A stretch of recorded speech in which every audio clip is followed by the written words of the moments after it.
Men and women can't be friends because the sex part always gets in the way. That's not true. I have a number of men friends and there is no sex involved. No, you don't. Yes, I do. No, you don't. Yes, I do. So can men and women really be friends? According to Harry, the answer is no. But are we confiding too much in our men? Too much. I don't know. Joining us with some advice is the author of Happy Woman, Happy World, Beate Chelette.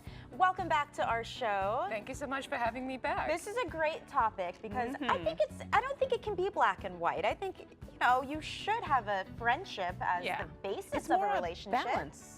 Right? We don't know. I mean, we do want men to be, you know, our best friend, but there are certain things that should not be shared with men. Yeah, you had a great thing. You said men are not your girlfriends. And I gotta know, first of all, as women, you know, we would like to connect with our men the way we do our girlfriends. Right. Why is this not a good idea? Well, because men like to provide tangible things, because that's how men are wired.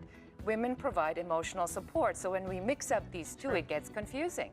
Okay, I get that. Okay, so what if we have, you know, a close friend to confide in, and are there taboo subjects that we shouldn't get into with our men? Like what stays with the friends and what stays with the men?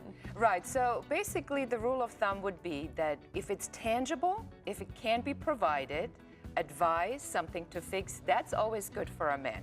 Okay. If it's emotional, if it's about feeling, if it's about not knowing what to do, sort of the figuring out part, like talking things out like we like to do, that often is much better off with a girlfriend. Okay. This is hard to hear though, because, and I know you counsel couples a lot too, but do you give that kind of advice? Because to me, all I hear is if I'm upset about something, I can't go to my spouse. Well, you know what? It's interesting that you're saying that. I'm going to actually put on the wife hat for a second because my husband and I, we literally talk about everything, but we don't discuss and engage in everything. So we try to find a happy balance. What do you think about that? Does that work? Does that not work? Now I'm looking for therapy. I think it's exactly the right, it's exactly about finding the balance. Like you don't want to get into too much detail. Right. And women, we have elephant brains, where we remember what happened 10 years ago on Sunday morning at 10 o'clock.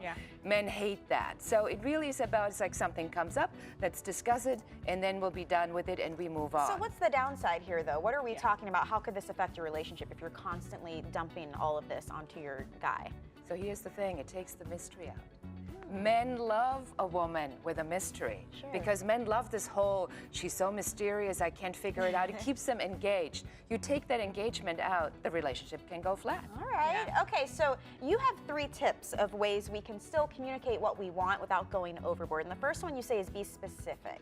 Yes, and specific means that either you say, I want you to fix it for me. I want you to support me. I want you to hold my hand. I want you to give me your advice or tell me what you would do. The more specific we are, the easier it is for a man to provide exactly what you need. They don't want to read our minds, apparently. Yeah, exactly. That's what it is. Okay, but you have to respect his answer.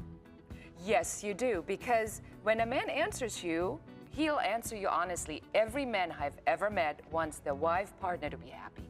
Men want us to be happy. So if we take that, you know, so if we ask them and they give us an answer, that's the best they can do and that's the best they have. Gotcha. All right. And then the last one, the overall theme for this, save the emotions for your girlfriends.